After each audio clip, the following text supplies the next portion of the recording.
আগুন। বিজন ভট্টাচার্য। প্রত্যুষকাল অস্পষ্ট আলোয় কিছুই ভালো করে ঠাহর করা যাচ্ছে না।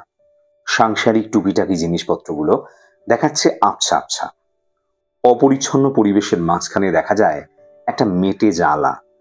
তারই গা ঘেঁষে একটা বাঁশের আলনার উপর দেখা যায় ঝুলন্ত দু একখানা নোংরা কাপড়, একটা ছেঁড়া চট আর একখানা পুরনো ছেঁড়া কাঁথা। মেঝের ওপর জন তিনেক লোক কাপড় মুড়ি দিয়ে শুয়ে পড়ে ঘুমুচ্ছে।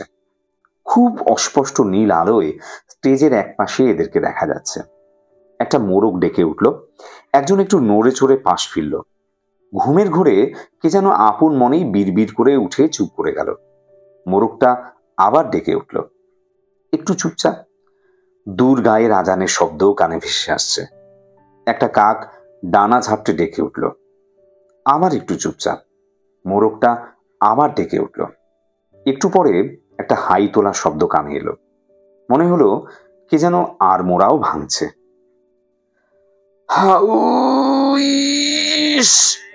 এবার উঠতে হয়, আর শুয়ে থাকলি ওদিকে আবার সব গোলমাল হয়ে যাবে না।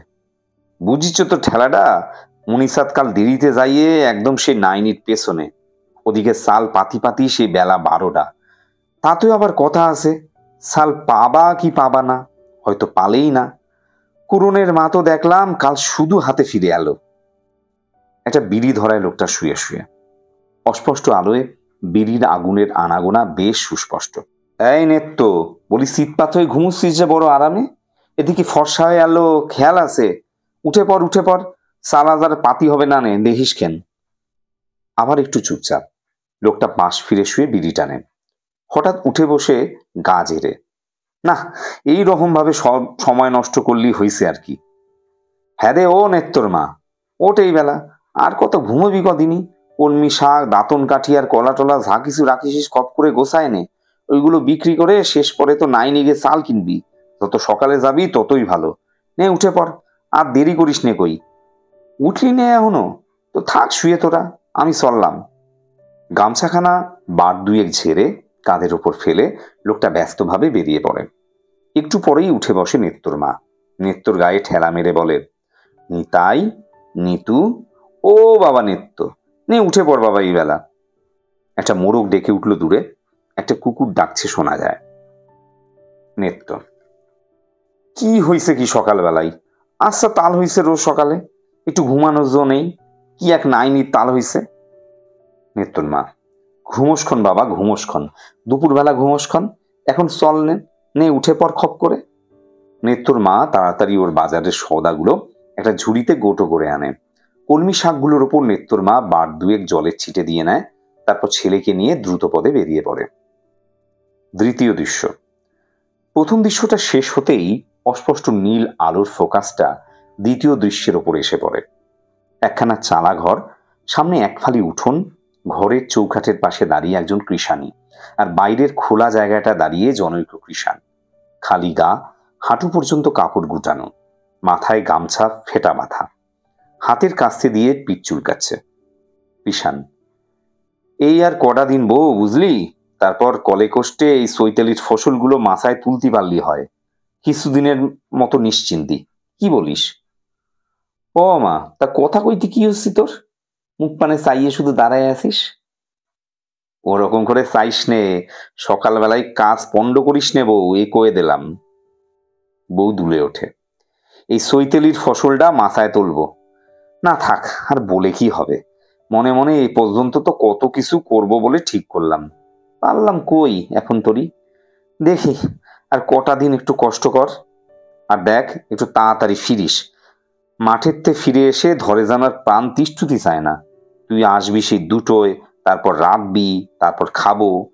একটু তাড়াতাড়ি ফিরিস। কেষ্টর মার সঙ্গে সকাল সকাল গিয়ে নাইনের একেবারে পেট থমে দাঁড়াতে পারিস নে।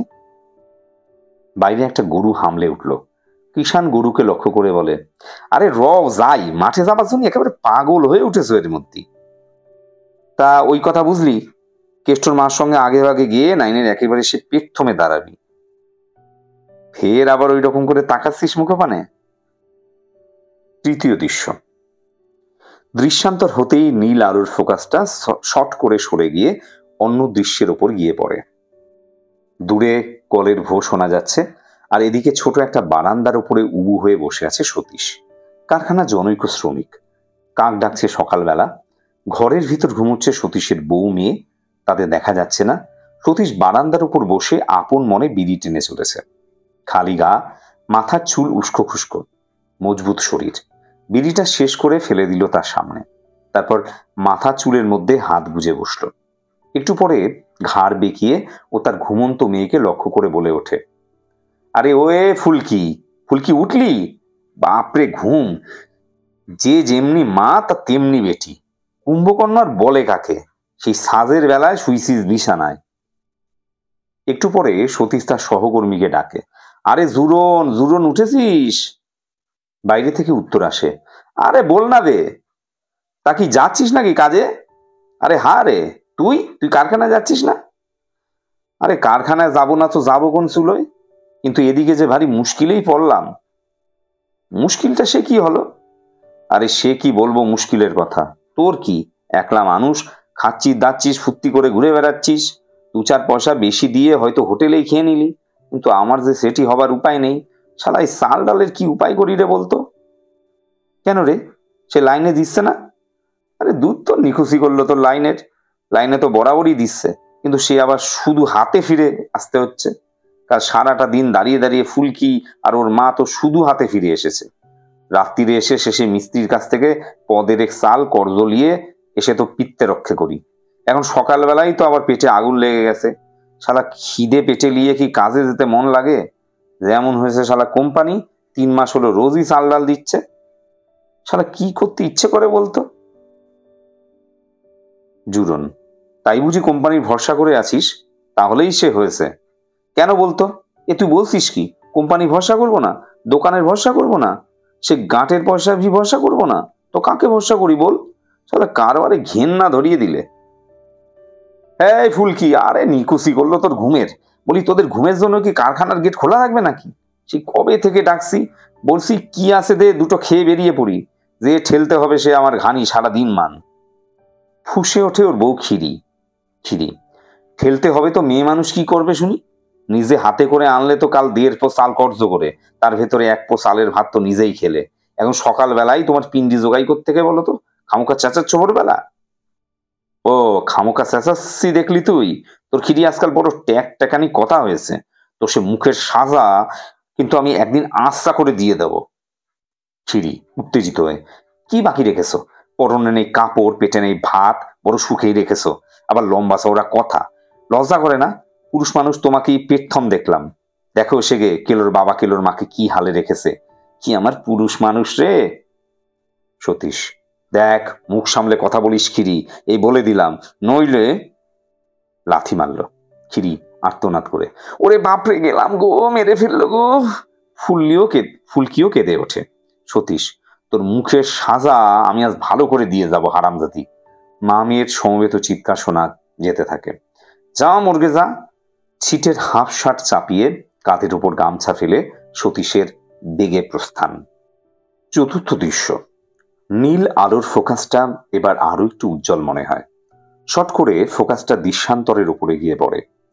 মধ্যবিত্ত পরিবার, একটুখানি পরিচ্ছন্ন সুস্থ পরিবেশ, অন্তঃপুরের দৃশ্য। কেরানি হরেকৃষ্ণবাবু স্ত্রী মনোরমার সঙ্গে কথা কইছেন। হরেকৃষ্ণ, চা নেই, চিনি নেই, চাল নেই, খালি আছে চুলোটা, তাও আবার কয়লার অভাব। কি করি বলো তো? মনোরমা, দেখো বাপু, আজ আবার একটু কষ্ট করো। ভোদার কাছে শুনলুম আজ নাকি 2 করে দেবে।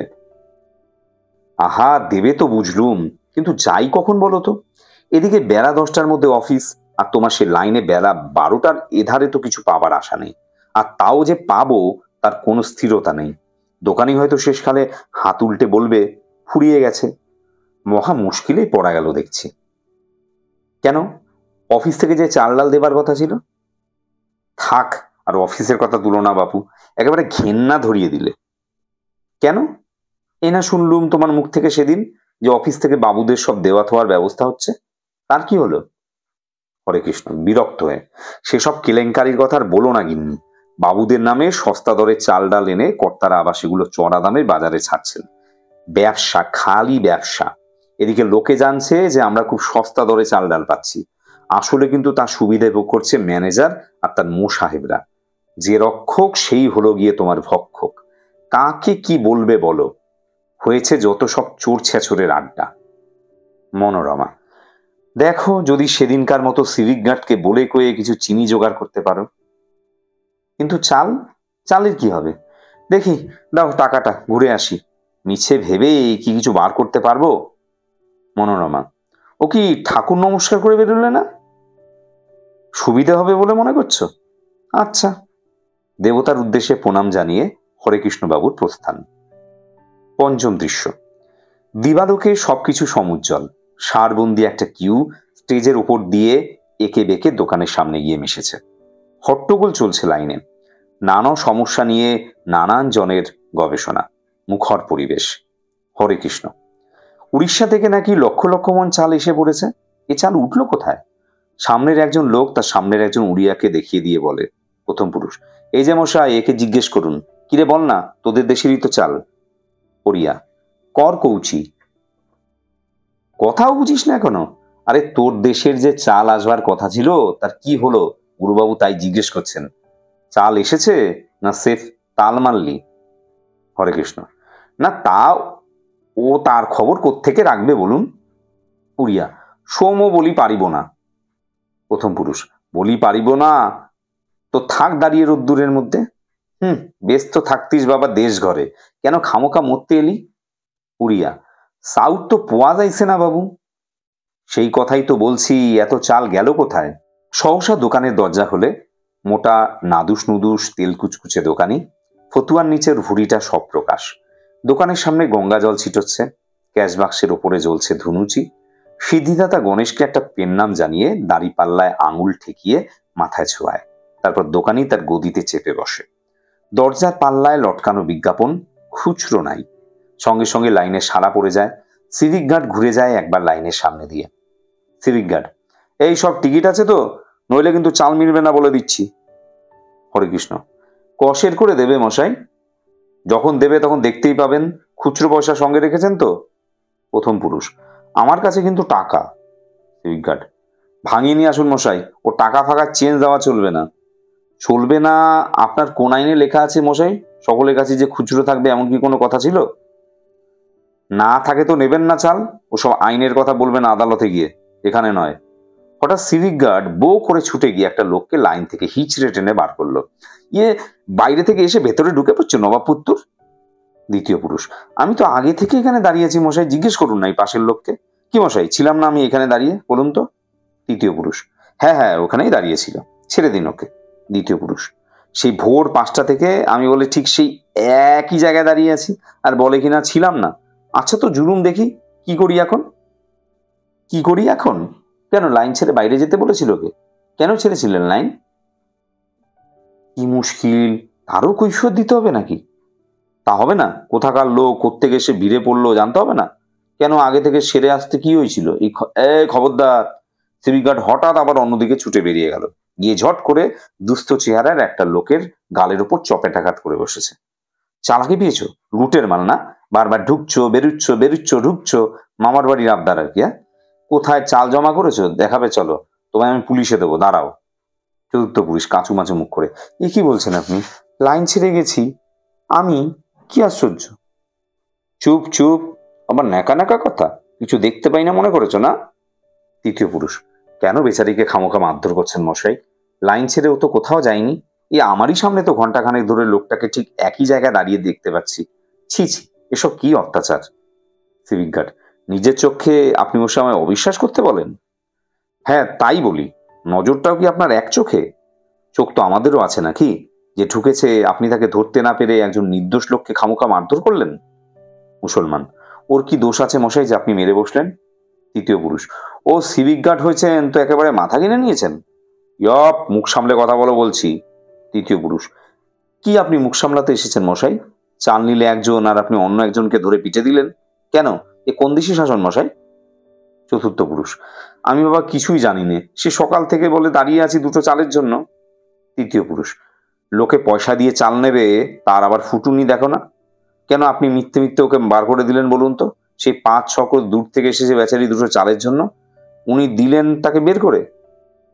সিভিক গার্ড, দোষী কি নির্দোষী সেই কৈফিয়ত তো আমি আপনার কাছে দেব না। আপনার যদি দরদ থাকে তো দেবেন না আপনার চালটা ওকে। চতুর্থ পুরুষ সিভিক গার্ডকে, দাও না বাবা আমার লাইনে ঢুকতে। সত্যি বলছি আমি একবারও চাল নিইনি, বিশ্বাস করো বাবা। 3টে প্রাণী 2 দিন অনাহারে আছি বাবা, দয়া করো। ওগা আমার একেবারে জল করে দিলে রে। যা যা, ন্যাকামি করতে হবে না, জানিসিস তাই খাগে, যা ভাগ। চতুর্থ পুরুষ আহত হয়ে ক্ষোভে, আমি চাল নেইনি। এই ও! চতুর্থ পুরুষ, আমি নেইনি চাল, দেখুন মশাই আপনারা, আমি চাল নেইনি, তবু আমায় চোর বলছে, আমি চোর নই। হরে কৃষ্ণ, আরে বাবা লাইনে ঢুকতে দিচ্ছে না তো যা না গিয়ে আবার পেছনে দাঁড়াগে, চাল পাওয়া নিয়ে তো কথা। তৃতীয় পুরুষ, ও খুব যে জরুর দেখি, যান না আপনি গিয়ে 500 লোকের পেছনে দাঁড়ান গে। সিভিক গার্ড, এই গোলমাল করবেন না বলে দিচ্ছি, চাল নিতে হয় তো চুপচাপ লাইনে থাকুন, পরের জন্য দরবার করতে হবে না আপনাকে। চতুর্থ পুরুষ, কেন, উনি তো ঠিকই বলেছেন। থাক, তোকে আর দালালি করতে হবে না, যা ভাগ ভাগ। চতুর্থ পুরুষ অপমানিত হয়ে, আমি কুকুর নই, মানুষ নাকি? চাল দেবে না দিও না, কিন্তু তাই বলে যাতা বলো না বলছি। মেজাজ নাকি? আলবাত, জানোয়ার কাহাকা। সিভিক গার্ড লোকটিকে ঘুষি মারতে উদ্যত হয়, সঙ্গে সঙ্গে লোকটি ওকে জাপটে ধরে। লাইন ভেঙে তুমুল হট্টগোলের সৃষ্টি হয়। মার শালা, জুতিয়ে মুখ ছিঁড়ে ফেল, পুলিশ পুলিশ প্রভৃতি নানা রকম ধ্বনি শোনা যায়। এগিয়ে আসে জনৈক যুবক হন্তদন্ত হয়ে, আগুন আগুন। হঠাৎ গোলমালটা থেমে যায়। প্রথম পুরুষ, কোথায় আগুন? আগুন কিসের আগুন? হরে কৃষ্ণ, আগুন আবার লাগলো কোথায় বাবা এর মধ্যে? যুবক হাত জোর করে, আগুন আগুন জ্বলছে আমাদের পেটে। হরে কৃষ্ণ, তবু ভালো, আমি ভাবলাম বলি। সিভিক গার্ড, ওহ খুব যে বক্তিমে দিচ্ছেন, সামলান না তাল একবার দেখি। সিভিক গার্ডের দোকানের দিকে প্রস্থান। ওদিকে চলমান কিউ সরে সরে যাচ্ছে, যে যার মতো চাল নিয়ে বেরিয়ে পড়ছে। লুঙ্গি পরা জনৈক মুসলমান ভাই চাল নিয়ে বেরিয়ে গেল। মুসলমান ভাই দোকানিকে, আর চাল ঠিক আছে তো মশাই, কেউ ফাঁকে যাবে না তো? দেখবেন। দোকানি, সেই খোঁজে তোমার দরকার কি কর্তা, তুমি তো পেয়েছো, যাও ভালো ভালো কেটে পড়ো। বাবা লুঙ্গি টিক্কি পৈতে টুপি সব একাকার হয়ে গেছে, আর কি উপায় আছে? ব্যবসার সুখ এই গেল। ওরে ও পঞ্চা, নে বস্তা কেটে চাল ঢাল চটপট। উড়িয়া কোচরে চাল বেঁধে সহাস্য মুখে, মুশকিলের কথা তো দাদা সেই হইল, যে হিন্দু ওসি সেও চাল খাইব, আর যে মুসলমান ওসি সেও চাল খাইব। সাহেব লোকও খাউচি, গুড়া করি পাউরুটি বনায় রে খাউচি, সব্য চাউর খাউচি, এব্বে সর্ব এক হই গিলা। চাউরের কথা বড় মস্ত কথা আছে রে দাদা, তো তোমার বাণিজ্য আর চলিব কেমতি? দোকানি, যা বাবা যা, কেটে পড় কেটে পড়। হাতি যখন নদে পড়ে চামচিকে তার লাথি মারে, তা আমারও হয়েছে সেই দশা। উড়িয়া লাইন থেকে একটু দূরে বসে কোচরে চাল রাখছে। এর মধ্যে হঠাৎ কিউ থেকে চাল নিয়ে বেরিয়ে এলেন হরে কৃষ্ণ, উড়িয়াকে লক্ষ্য করে। এই যে বড্ড খাঁটি কথা বলেছ হে, বড্ড খাঁটি কথা। হে হে। হঠাৎ পেছন থেকে প্রথম পুরুষ চাল নিয়ে এসে দাঁড়ায়। প্রথম পুরুষ, না আমরা অনেকেই হয়তো হাসলুম ওর কথায় বুঝলেন, কিন্তু ওর ওই সোজা কথাটা আমরা আজও অনেকেই বুঝি না। হরে কৃষ্ণ, ঠিক, অতি ঠিক। এই যে, তবে পেয়েছেন বাবা চাল? চতুর্থ পুরুষ, হ্যাঁ বাবা পেয়েছি। হরে কৃষ্ণ, তখন পেছনে দাঁড়াতে বলেছিলাম বলে কিছু মনে করো না যে ভাই, কোনো কিছু মনে করে আমি তোমায় ও কথা বলিনি। না না, আমি কিছু মনে করিনি। হরে কৃষ্ণ, সমস্যা সববার, এই তো দেখো না সামান্য 2 চালের জন্য কি নাজেহালটাই না হতে হচ্ছে। আচ্ছা বলো, কথা কি ভেবেছি কোনোদিন স্বপ্নেও? তা আজ আর কারো গর্বের কিছু নেই রে দাদা, তাই বলছি, কিছু মনে করে আমি তোমায় ও কথা। চতুর্থ পুরুষ আন্তরিকতায় হরে কৃষ্ণর হাত ধরে, না না কেন আপনি বলছেন ও কথা বারবার? বলছি তো আমি কিছু মনে করিনি। তৃতীয় পুরুষ, আর মনে করা করিবাই কেন, যথেষ্ট তো হয়েছে, এখন বাঁচতে হবে, বাঁচতে হলে মিলেমিশে থাকতে হবে, ব্যাস। হরে কৃষ্ণ, এই বুঝটাই এখন দরকার। তৃতীয় পুরুষ, তাছাড়া উপায় নেই, কোনো উপায় নেই। ঘাড় নাড়তে নাড়তে হরে কৃষ্ণ, তৃতীয় চতুর্থ পুরুষ এবং উড়িয়ার প্রস্থান। ওদিকে চলমান কিউ সরে সরে চলেছে, একজনের পর আর একজন চাল নিয়ে বেরিয়ে যাচ্ছে। লাইনটা ক্রমশ নিষ্প্রভ হয়ে আসছে।